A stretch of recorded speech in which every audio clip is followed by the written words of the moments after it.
gente, ontem, por 7 horas, o mundo ficou de cabeça para baixo. As pessoas acharam que o apocalipse estava por vir.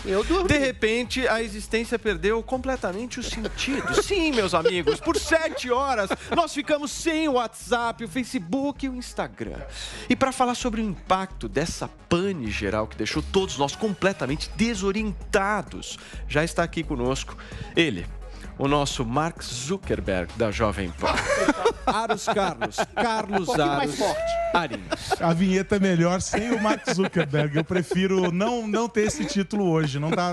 Aliás, as últimas semanas não têm sido nada boas para receber esse nome, viu, Paulo? Marquezinho tá sofrendo, Aros? Ele tá sofrendo Só um pouco. má notícia. Você Só má perdeu notícia. 6 bi ontem. 6 bilhões tem 100, em uma cacete. tarde, cara. Caramba. Pensa, é mais do que nós vamos ganhar. Mas na juntos aqui a pandemia vida ele inteira. ganhou 40, né? Ganhou Então- muito, ganhou muito. Agora, só queria fazer uma nota rápida. Eu já fiz parte da malhação da Jovem Pan. Claro que já. Todo mundo já fez parte, gente. Só isso que eu É queria que quem se dizer. destaca sai. Vai embora. Vai embora. Vai novela das 7, das 8, vai pra minissérie, isso né? aí, Essa é isso coisa. aí. Você vê que essa formação aqui faz O tempo. Aros já, tá na né? novela das 8 já. Eu já tô no corujão já. Nem existe mais. Sessão de gala.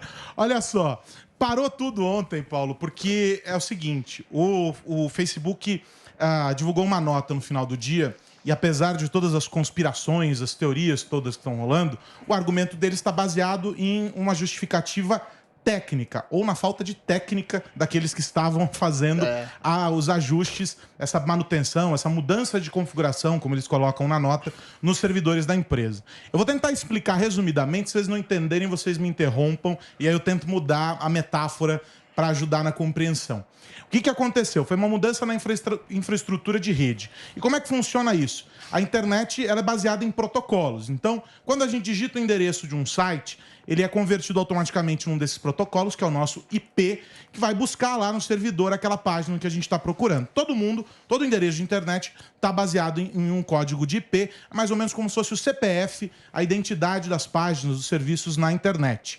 Esses códigos eles estão vinculados a uma história chamada DNS, são essas 3 letrinhas que determinam esses domínios. Então, o que aconteceu? Não estava batendo Lé com Cré. Você digitava uma coisa e não encontrava o endereço correspondente lá. Isso aconteceu não com um, mas com 3 serviços vinculados ao Facebook. O próprio Facebook, o Instagram e o WhatsApp. Por isso que ficou intermitente por um determinado período. Mas depois caiu de vez. E aí qual a explicação dos especialistas para isso? Houve um problema em um outro protocolo, que é o do tráfego de dados dentro da rede. É mais ou menos como se cada vez que a gente acessa uma página, cada pedacinho dessa página fosse convertido em um pacote. E esse pacote, ele trafega em avenidas dentro da internet. Essas avenidas, elas têm caminhos mais longos, caminhos mais curtos. E aí tem outras 3 letrinhas, que são prima irmãs do DNS, que é o DGP. E essas 3 letrinhas, elas fazem o quê? É tipo o Waze da internet. Faz com que as páginas acessem, faz com que esses pacotes de dados cheguem mais rápido no destino. Então, quando você clica, essas 3 letrinhas, esse GPS, acessa mais rapidamente o caminho para fazer com que a página abra. Isso se perdeu. O Waze do Facebook ficou maluco e nenhum pacote era entregue, a rede embaralhou e nada funcionava. E a coisa foi tão séria que nem internamente eles conseguiram operar. E daí esse processo foi todo feito dentro do data center e as equipes atuaram para conseguir corrigir o problema. A cagada foi de quem, Aros? De alguém que estava fazendo essa manutenção. Eles explicam que não tem um culpado, o nome de um culpado, mas que foi no processo Não de foi a nova China. configuração. O Adriles e a Zoe falaram que foi a Foi China. um golpe. Proposital. Nossa, mas Sobre a China tá em conluio Mas com o sobre Zuckerberg. ataque, sobre ataques Ah, é cibernéticos, aliado? É eu aliado. sempre penso o seguinte, gente. Imagina você ser o cara que conseguiu tirar o Facebook do ar por 7 horas. Você vai voltar para sua casa e ficar em silêncio e dizer que isso nunca foi feito? Se fosse um ataque cibernético, a gente saberia logo de pronto, principalmente porque as estratégias mais recentes dos cybercriminosos têm sido a de sequestro de dados. E vamos combinar que dado é o que mais o Facebook possui. Eles têm um volume gigantesco. Imagina sequestrar, roubar essas informações ou acessar esses arquivos. E aí o Facebook jura de pé juntos que não houve violação a dados de usuários. Eles também são obrigados, embora não respeitem muitas coisas que as autoridades determinam, mas eles também são obrigados a notificar as pessoas quando há qualquer tipo de Eles não vazamento podem de estar dados. mentindo, Aros? Ah, sempre podem, né? A Então. mentira é sempre um caminho. Mas e a estagiária de cabelo azul? Será que não foi ela que errou ali Alguém alguma chutou coisa? a tomada lá e desativou o data center por algumas horas. Sei não. E aí ele Não subiu de confio novo nisso. horas depois. Com base em dados? O lance todo é que é o seguinte: durante a tarde, a gente ouvindo aí os especialistas, todo mundo cravava essa história do DNS. E aí depois veio esse segundo elemento, que são as entregas dos pacotes. O que casa muito com a dinâmica da falha e com a maneira como as equipes de TI estavam atuando. Isso dito por fontes ligadas ao Facebook, o New York Times ontem. Aliás, os jornais americanos, tanto o New York Times quanto o Wall Street Journal, vêm fazendo uma série de reportagens a respeito do Facebook. Eles não estão muito amigos, assim, sabe, da turma do Agora, Facebook. Aros, deixa eu te fazer uma pergunta, porque foi tão forte ontem, mas tão forte, que eu acho, como todo livre mercado, né, nesse caso, deve ter mexido com a cabeça de vários outros empresários e empreendedores para se criar uma alternativa a isso, né? Tem movimentações nesse sentido, porque ontem a gente viu a nossa dependência. Isso é fato. A gente Vimos. sentiu na pele a nossa dependência, não só do WhatsApp, mas do Instagram. Talvez de todos, o Facebook foi o que as pessoas sentiram menos falta. Ninguém usa mais. Ninguém usa. Era isso que eu queria. É só minha Você tia de usa? 86 anos que Eu usa. adoro o Facebook. Tem. Eu acho que tem E o pessoas trabalho, que usam, né? mas eu Trabalho acho que pelo para WhatsApp, o né? trabalho dessa É. forma, Não, né, no trabalho Instagram, exato. que as pessoas ligam para fazer compras ou compram o produto já na plataforma. Mas eu é acho bem que menor talvez tenha que prejudicado mais, inclusive o WhatsApp, que hoje tem a versão business, né? As empresas se comunicam através do Com certeza. WhatsApp também. Mas vale lembrar que ele não é o único. Aliás, essa é uma discussão interessante, e se a gente voltar alguns anos, teve aquele episódio da suspensão do WhatsApp por uma determinação de um juiz há uns anos atrás, e aí há questionamento sobre a dificuldade de interpretação sobre o que era possível fazer ou não naquele momento.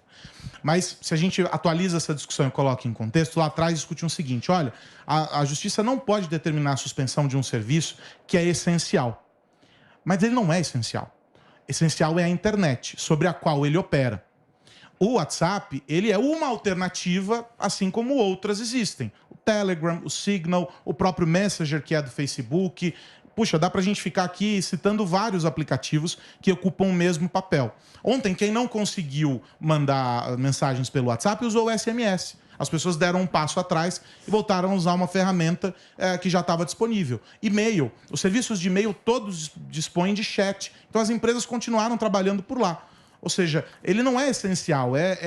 A gente se coloca vulnerável demais, refém dessas plataformas, quando assume que elas são essenciais, e elas não são. Elas podem ser substituídas. Agora, por que elas não são substituídas? Por uma coisa chamada hábito. Eu aposto que boa parte das pessoas que estão nos acompanhando agora e que ontem migraram para uma outra plataforma, no susto e no desespero de conseguir se comunicar, enfrentaram dificuldades para esse uso. Poxa, mas no WhatsApp é mais fácil, eu não sei mexer nisso, eu não sei fazer aquilo e aquilo outro. Esse primeiro impulso leva a quê? No instante em que o WhatsApp voltar, como ele já está inserido no seu contexto, é muito simples de você usar, você esquece a alternativa e retorna ao uso dele. E por isso que eles não acabam ganhando esse espaço tão profundo na nossa vida. Pelo conforto, pela comodidade, pelo hábito. O que faz uma rede social ser sucesso ou não é a quantidade de pessoas que está dentro dela. Se eu tenho mais gente, ela é mais interessante. Se eu tenho menos gente, ela é menos interessante. Significa que eu não vou encontrar quem eu quero lá. Então, mas é difícil criar essa concorrência, né? É muito difícil criar essa concorrência. Ainda mais em rede social. Em rede social como Facebook, como Instagram, como Twitter, que tem um monopólio total. Não existe. Eu queria te perguntar o seguinte: há precedentes históricos de países como os Estados Unidos que, vendo a questão de oligopólio imenso, interferiram. Parece uma coisa paradoxal.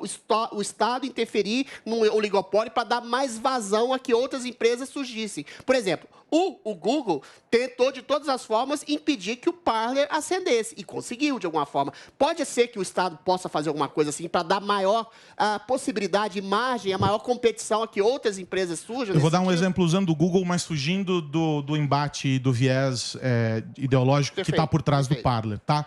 O Bing, alguém lembra do Bing aqui? Não tem nem cara. Da Microsoft. Bing é um buscador da Microsoft. Buscador. Sim. O Bing ele foi sufocado em vários mercados porque ele não conseguia ganhar tração, embora a Microsoft seja a gigante de software, ou seja, as pessoas usam o sistema da Microsoft para acessar o buscador do Google, mas não usavam o buscador nativo da Microsoft, que era o Bing, por força dessa pressão que o Google exerce.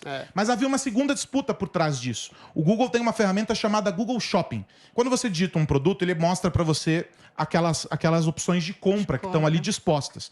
As outras ferramentas também fazem. O que o Google fazia? Ele mostrava os serviços dele, as ofertas dele em primeiro lugar, e não as dos sites, das empresas concorrentes.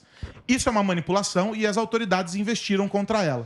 Tem uma discussão muito grande na Europa sobre quebrar o Google em 2 empresas. Dividir o Facebook lá nos Estados Unidos em outras 3 empresas. O WhatsApp vira uma empresa. Voltar ao que era, né? O Instagram uma empresa, o Facebook uma outra e outra. Essas discussões dificilmente vão prosperar porque elas impactam em uma questão muito objetiva. É romper com toda uma estrutura e isso geraria prejuízos muito maiores do que talvez os benefícios que fossem causados por isso. Qual a forma de conter isso? Uma das discussões possíveis é por meio de limitações que seriam impostas a essas plataformas para a compra de outras empresas. A Amazon é useira e vezeira em comprar pequenas empresas que começam a ascender para diminuir a chance de competição. E eles fazem isso com grandes empresas, como, por exemplo, as redes de varejo que eles compraram lá nos Estados Unidos. Havia um potencial ali de investimento que estava criando problema. Vou avançar sobre esse setor, porque dinheiro, para mim, não é problema. A gente vivia esse estágio com as empresas de tecnologia. Elas têm tanto dinheiro e tanto conhecimento sobre o comportamento e tendências do mercado que elas podem fazer as escolhas que quiserem. O regulador não necessariamente vai quebrar elas no meio, mas ele pode impedir que elas usem esse poder que elas têm para continuar brecando a concorrência. Porque, sim, a gente vive vários monopólios. Ontem eu passei uma das cenas mais engraçadas minhas aqui na Jovem Pan de todos os tempos, assim, porque ontem eu abri o 3 em 1 dizendo o seguinte: olha, gente, vocês, se quiserem, participem do nosso programa mandando seus vídeos pelo WhatsApp. Botei lá, 11-9-117-0620. Mano, e essa coisa que o Aros falou do hábito é o que justamente Costume, pega, né? porque é uma coisa tão natural. Tão normal. Tá inserido de você, no nosso dia a dia. Eu entrei umas 4 vezes no Instagram ao longo da tarde pra olhar se tinha novidade. Mas tá caído, não vai ter. Eu aposto que 4 vezes é o que você lembrou que entrou. Pode ser, Porque porque a gente desbloqueia no mínimo o nosso celular 150 vezes por dia sem necessidade. Nossa senhora. Inacreditável. Arinhos, obrigado por ter participado A aqui gente da vai se Malhação falando pelo da WhatsApp Jovem Pan. depois, É sempre um prazer. Pelo viu? Telegram. Olha, uma nota rápida, Por gente. favor. Hoje faz 10 anos da morte do Steve Jobs, Caramba. um dos caras mais importantes pro bem e pro mal para tudo isso que a gente está discutindo aqui hoje.